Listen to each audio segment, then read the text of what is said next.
আরে এসব কি?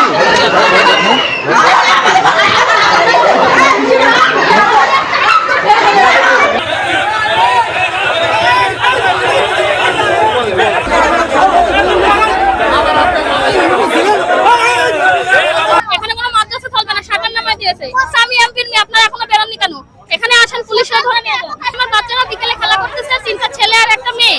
খেলা করার পরে ওই এমপির মেয়ে নিচে নেমে এসেছে পার্সেল নেওয়ার জন্য। নেওয়ার পরে দেখতেছে যে রুমের বন্ধ আর লাইট বন্ধ। তখন ওই আমার বাচ্চাকে ডেকে এনেছে, এনে বাসায় তোরা এখানে কি করছিস বললে আরেকটা 2টা ছেলে দৌড় মেরেছে। আমার বাচ্চার একটা মেয়ে আছে, তখন বলতেছে কি তোরা এখানে কি করছিস, তোদের একদম মেরে ফেলবো।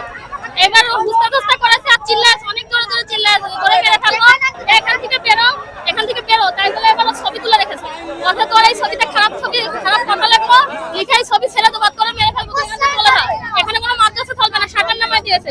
দেওয়ার পরে আমার বাচ্চার যে হাঁপানির সমস্যা, আমার বাচ্চা অসুস্থ হয়ে গেছে। এটা হচ্ছে বলার পরে এইবার হুজুর এসেছে। হুজুর আমাদের বাচ্চাদের কলিজা দিয়ে ভালোবাসে। আমাদের যে নাসিরউদ্দিন হুজুর, উনি এসে প্রতিবাদ করেছে যে কেন আমাদের বাচ্চাকে এইভাবে করেছেন, আমার বাচ্চা কি এমন অপরাধ করেছে।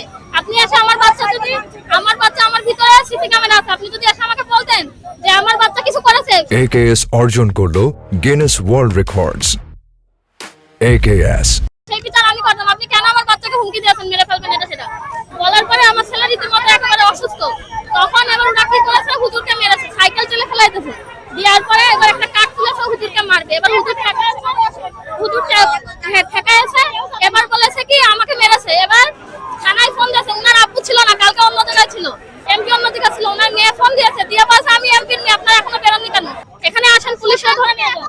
মাদ্রাসা ছাত্রছাত্রীদের সাথে এমপি মহোদয়ের মেয়ের একটা ঝামেলার কারণে এখানে উদ্ভূত পরিস্থিতি তৈরি হয়েছে। আমরা এসেছি, আমরা উভয় পক্ষের সাথে কথা বলেছি এবং অতি দ্রুতই এটা সমস্যার সমাধান হয়ে যাবে এবং পরিস্থিতি আমাদের নিয়ন্ত্রণে আছে, কোনো সমস্যা নেই। গতকালকের ঘটনা সেইটারই রেস ধরে আজকের ঘটনাটা, এবং আমরা উভয় পক্ষের সাথে আলাপ আলোচনা করছি, অতি দ্রুত এটা সমাধান হয়ে যাবে। আমরা কারো অভিযোগ সাপেক্ষে তদন্তপূর্বক আমরা যথাযথ আইনি প্রক্রিয়া অবলম্বন করব।